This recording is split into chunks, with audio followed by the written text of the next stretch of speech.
It's a bird. Oh my god. এটা কি? Bird. কি বার্ড এটা? বার্ড কে জানে? ঘুঘু টাইপের কিছু হবে। ঘুঘু।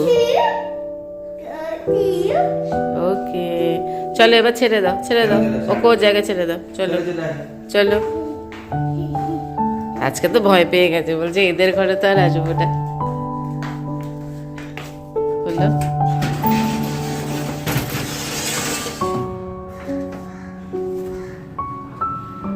পালিয়ে গেল। চলে bird চলে গেল কত দূরে। চলো চলো চলো। ঠিক আছে, পাপা করে দেবে, তোমায় করতে হবে না।